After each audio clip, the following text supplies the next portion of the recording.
দর্শক, আজকে আমি আপনাদের দেখাবো কিভাবে এই হাত পাখা তৈরি করা হয়। আপনারা কন্টিনিউ ভিডিওটি দেখতে থাকুন, আজকে নতুন কিছু দেখতে পারবেন।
আপনারা প্রতিদিন কতগুলো করে পাখা তৈরি করতে পারেন?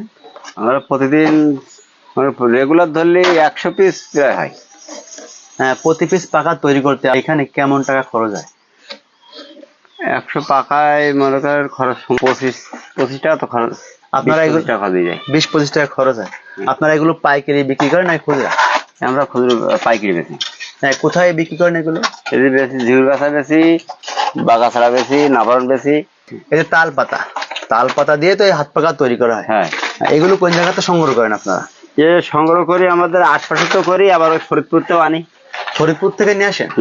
মাঠের থেকে সংগ্রহ করেন? হ্যাঁ। হ্যাঁ, তারপরে বাড়িতে এনে প্রসেসিং করে তৈরি করেন? হ্যাঁ, শুকুন মুকুই কাদা করে কি তারপর এই গরম সময় বাঁধি। আচ্ছা, আপনি এই যে বাড়িতে এই কাজগুলো করেন, আপনার সাথে আর কে কে সহযোগিতা করে? বাড়ির সহযোগিতা বলতে আমাদের বাড়িওয়ালা করে, আর আমি করি, আরো লোকজন আছে তারা করে, দুটো লোক নেই।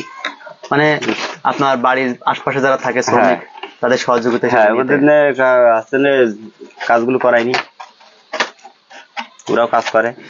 এর মধ্যে শুকুই যখন শক্ত হয়ে যাবে তখন আবার গোল আসলে ফিলিতে গোল দিতে হবে খেটির পাশে। ওই যে ওখানে বিভিন্ন রকমের চটি ব্যবহার করেছেন, এগুলো কি জন্য ব্যবহার করেছেন? এগুলো এই যাতায়াতের জন্য, চেটা করার জন্য। আচ্ছা, তার পাশে আবার তার ব্যবহার করেছেন, এগুলো কি জন্য? এগুলো চাপা না দিলে মানে চেটা হবে না, মানে সোজা হবে না, এই জন্যই তার দিলে এই ধরো মনে করেন সোজা হয়ে গেল। ওই তারগুলো দিলে চাপ থাকে, চাপে পাখাটা মজবুত হয়ে থাকে, পাখাটা গোল হয়ে থাকে। আচ্ছা, কত বছর আপনারা এই পাখা তৈরি করেন? করি তো ধরো 20 বছর মনে করেন। 20 বছর। আপনাদের কাছ থেকে কেউ যদি পাখা ক্রয় করতে চায়, দিতে পারবেন? হ্যাঁ, দিতে পারবো না এখনো। আপনার নাম্বারটা তাহলে বলুন। 01957 032399। দর্শক, আপনাদের যদি কারোর পাখা ক্রয়ের প্রয়োজন হয়, উক্ত নাম্বারে যোগাযোগ করবেন। সুলভ মূল্যে এখান থেকে সুন্দর পাখা আপনারা ক্রয় করতে পারবেন।